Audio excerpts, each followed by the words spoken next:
अस्सलामुअलैकुम। मैं मियां हुजूर का साहबजादा और खलीफा हकीम शारिक अहमद तारिक तारिकी जहांगीरी आज एक बार फिर आपकी खिदमत में हाजिर हूँ।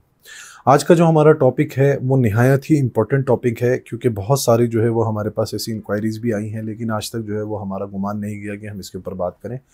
लेकिन एक पीर भाई ने हमें पर्सनल में मैसेज किया और इस पर बात करने का कहा, तो हम जो है वो आज इस टॉपिक पर बात कर रहे हैं कि बहुत ज़्यादा जो है वो ये केसेस हमें देखने और सुनने को मिलते हैं कि नींद में घबराहट, बेचैनी और चौंक चौंक कर उठना। नींद में घबराहट और बेचैनी अक्सर जो है वो 40 प्लस लोगों में जो है वो देखने को मिलती है। और नींद में बार बार चौंक के उठना, ये जो छोटे बच्चे होते हैं उनमें ये अलामतें ज़ाहिर होती हैं, और बाज़ औक़ात नौजवान लोगों में भी ये दोनों अलामतें ज़ाहिर होती हैं। इसकी वजह क्या होती है? इसकी बाज़ औक़ात तो ये वजह होती है कि लोग जो है वो बहुत ज़्यादा जो है वो डिप्रेशन का शिकार हो जाते हैं, बहुत ज़्यादा सोचने लगते हैं, बहुत ज़्यादा ओवर थिंकिंग हो जाते हैं, जिसकी वजह से जो है वो ये अलामतें ज़ाहिर होना शुरू हो जाती हैं। एक बात। दूसरी बात, उनकी ज़िंदगी में जो है वो पॉजिटिविटी नहीं होती, बहुत ज़्यादा जो है वो नेगेटिविटी हो रही होती है, बहुत ज़्यादा जो है वो अपने आप को जो है वो नीचे की तरफ जाने को महसूस करते हैं कि हम जो है वो बुराई की तरफ जा रहे हैं, बदहाली की तरफ जा रहे हैं, परेशान हो रहे हैं, कोई अच्छा काम नहीं हो रहा। इन तमाम वजूहात की वजह से इंसान डिप्रेशन में जाता है, ज़्यादा सोचता है, तो ये तमाम अलामतें होती हैं। दूसरी, अक्सर जो है वो जादू के ज़रिए भी अलामतें ज़ाहिर होती हैं, बदअसरात की वजह से भी अलामतें ज़ाहिर होती हैं, बदनज़र की वजह से भी अलामतें ज़ाहिर होती हैं, और बाज़ औक़ात रुज्जत की वजह से भी ये अलामतें ज़ाहिर होती हैं। इनसे कैसे निकला जाए? इनसे निकलने का एक बहुत आसान तरीका है कि अगर कोई शख्स घबराहट और बेचैनी का बहुत ज़्यादा शिकार है, तो उसको चाहिए कि वो जब अपने बिस्तर पे जाए तो कोशिश करे अपना बिस्तर पाक व साफ़ रखे, पाक व साफ़ बावज़ू हालत में अपने बिस्तर पर जाए, और अपने बिस्तर पर अपने तकिए पर लेट कर बिस्मिल्लाह शरीफ का जितना एहतमाम कर सकता है करके अपने तकिए पे दम करे, और जो है वो बिस्मिल्लाह शरीफ पढ़ता रहे। इंशाअल्लाह नींद में घबराहट और बेचैनी नहीं होगी।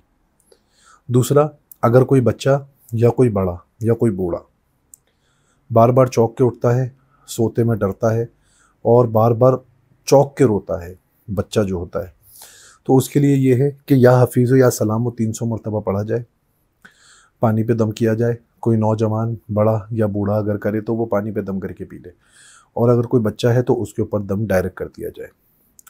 दूसरा, जब वो नौजवान लेट जाए, सो जाए, जब वो बड़ा बूढ़ा सो जाए या वो बच्चा लेट जाए, सो जाए, तो उसकी पेशानी पर या हफीज़ो लिखा जाए एक बार, और उसके कल्ब पर यानी दिल पर या सलामो लिख दिया जाए एक बार। और ये दोनों अमल जो है वो 11 मरतबा जब वो सो जाए, जब वो सो चुका हो, तो 11 मरतबा ये दोनों अमल यानी कि ये दोनों इस्म जो है वो मिला के या हफीज़ो या सलामो 11 मरतबा पढ़कर उस मरीज़ पर, उस शख्स पर, उस बच्चे पर दम कर दें, तो इंशाअल्लाह नींद में घबराहट, बेचैनी भी ख़त्म हो जाएगी, और जो बच्चा या बड़ा या बूढ़ा जो चौंक के उठता है, नींद में डरता है, ये अलामतें भी ख़त्म हो जाएंगी। दूसरा, अल्हम्दुलिल्लाह हमारे जो है वो तमाम जो है वो लोगों के लिए फ्री अमलियात कोर्स का आगाज़ हो चुका है। अल्हम्दुलिल्लाह पाकिस्तान और ओवरसीज़ ग्रुप में भी जो है वो फ्री अमलियात कोर्स का आगाज़ हो चुका है। आज उसकी पहली क्लास ली जा चुकी है।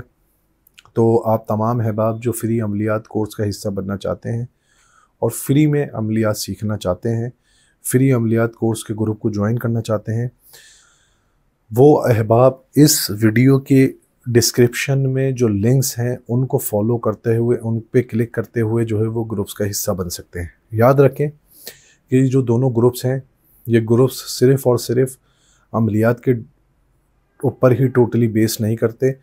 आपका कोई तिब्बी मसला है, कोई तिब्बी मर्ज़ है, कोई तिब्बी बीमारी है, कोई घर में परेशानी है, कोई नाचाकी है, कोई तकलीफ़ है, इसके अलावा आप कोई वजीफ़ा जानना चाहते हैं, कोई वजीफ़ा पूछना चाहते हैं, कोई अमल जानना चाहते हैं, उसकी इजाज़त लेना चाहते हैं, कोई सबक लेना चाहते हैं, असबाक हासिल करना चाहते हैं, तो उसके लिए भी आप इस ग्रुप में शामिल होकर उसमें सवाल व जवाब का डेली बेसिस पे सिलसिला होता है।